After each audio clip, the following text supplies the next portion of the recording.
ನಮಸ್ಕಾರ ರೀಪ ಎಲ್ಲರಿಗೂ. ಕರ್ನಾಟಕ ರಾಜ್ಯದ ಭಾರತೀಯ ಜನತಾ ಪಕ್ಷದ ಯುದ್ಧ ಏನು ಮುಗಿಯುವಂಗೆ ಕಾಣೋದಿಲ್ಲ ರೀ. ಈ ಬನಗಳ ರಾಜಕಾರಣದಿಂದ ಇವತ್ತು ಕಾರ್ಯಕರ್ತರ ಪರಿಸ್ಥಿತಿ ಏನಾಗೈತೆ ಅಂದ್ರೆ ಅಧ್ಯಕ್ಷ ಸ್ಥಾನಕ್ಕೆ ಈಗ ಚುನಾವಣೆ ಆಗುವಂಥ ಪರಿಸ್ಥಿತಿ ಬಂದೈತ್ರಿ. ಆ ಚುನಾವಣೆಗೆ ವಿಜಯೇಂದ್ರ ಎಲ್ಲಾದರೂ ಕಣಕ್ಕೆ ಇಳಿದ್ರಂದ್ರೆ ವಿಜಯೇಂದ್ರನ ಆರಿಸಿ ಬರ್ತಾನೆ ಅನ್ನೋದು ಕಾರ್ಯಕರ್ತರ ಕೂಗೈತಿ. ಈಗ ಈ ಬಸನಗೌಡ ಪಾಟೀಲ್ ಯತ್ನಾಳ ಎಲ್ಲ ಪಕ್ಷಗಳು ಮುಗಿದು ಇನ್ನು ಭಾರತೀಯ ಜನತಾ ಪಕ್ಷ ಒಂದು ಹೆಂಗರೆ ಮಾಡಿ ಹಾಳು ಮಾಡಿ ಹೋಗೋದೊಂದು ತೀರ್ಮಾನ ತೊಗೊಂಡಂಗೆ ಕಾಣ್ತೈತಿ. ಕಾರ್ಯಕರ್ತರು ಮಾತ್ರ ಈಗ ಸಿಕ್ಕಂಗೆ ಬೇಯಾಕತ್ತಾರ. ಯಾವಾಗಲೂ ಕಾರ್ಯಕರ್ತರ ವಿರುದ್ಧ, ಪಕ್ಷದ ವಿರುದ್ಧ, ನಾಯಕರ ವಿರುದ್ಧ, ಎಲ್ಲರ ವಿರುದ್ಧ ಆರಿಸಿ ಬರ್ಬೇಕಾದ್ರನ ಅಲ್ಲಿ ಕಠಿಣ ಪರಿಸ್ಥಿತಿ ಐತಿ. ಇನ್ನು ತಾಯೇನು ಒಂದು 10-20 MLA ತರುವಂಥ ಪರಿಸ್ಥಿತಿನೂ ಸಹಿತ ಏನು ನಿರ್ಮಾಣ ಮಾಡ್ಕೊಳಂಗಿಲ್ಲ.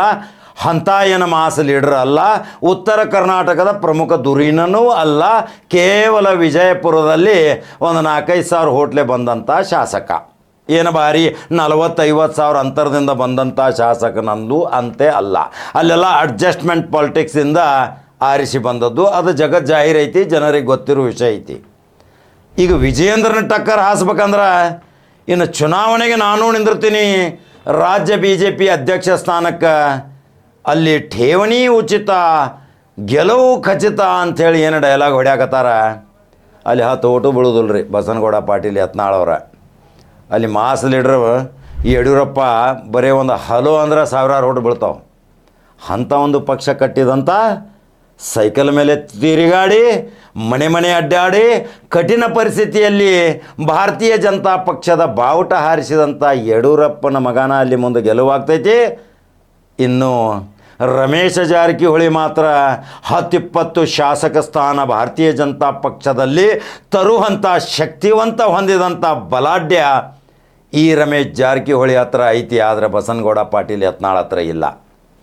ಬಸನಗೌಡ ಪಾಟೀಲ್ ಯತ್ನಾಳ್ ತನ್ನಷ್ಟಕ್ಕೆ ತಾನೇ ಕ್ಲೀನ್, ನಾನು ಭಾಳ ಕ್ಲೀನ್, ನಾನು ಅಂಥದ್ದೇನು ಮಾಡಿಲ್ಲ ಇಂಥದ್ದೇನು ಮಾಡಿಲ್ಲ ಅಂದಾಗ GT ದೇವೇಗೌಡನ ಕೆಣಕಿದ್ದನ ಬರೀ ಒಂದ ಬಾಂಬ್ ಹಾಕಿದ್ದಕ್ಕೆ ಈಗ ಮುಂದೆ ಮಾತು ಬರವಲ್ಲು.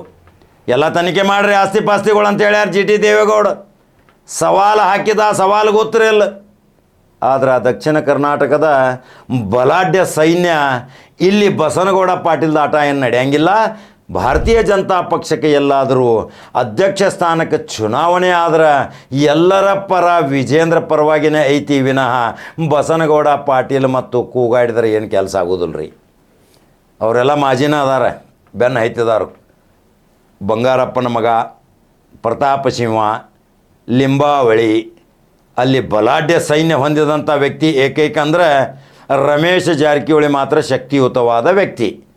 ಅವು ಮಾತ್ರ 20-30 ಶಾಸಕರನ್ನು ತರುವಂಥ ಶಕ್ತಿ ಹೊಂದಿದಂಥ ಉತ್ತರ ಕರ್ನಾಟಕ ಮತ್ತು ದಕ್ಷಿಣ ಕರ್ನಾಟಕದಲ್ಲಿಯೂ ಸಹಿತ ಹೋರಾಟಗಾರ, ಅಲ್ಲಿ ಎದಿಗಾರಿಕೆ ಐತಿ ರಮೇಶ್ ಜಾರಕಿಹೊಳಿ ಹತ್ರ, ಬಸನಗೌಡ ಪಾಟೀಲ್ ಹತ್ರ ಇಲ್ಲ. ಅಲ್ಲಿ ಸಮುದಾಯದವ್ರನ್ನ ಬೆನ್ನತ್ತುವುದು, ಆ ಪಕ್ಷದ ಧುರೀಣರಿಗೆ ಬೇಯೋದು, ಹೈಕಮಾಂಡ್ದವ್ರಿಗೆ ಏನು ಸಿಕ್ಕದ್ದು ಬೇಯೋದು.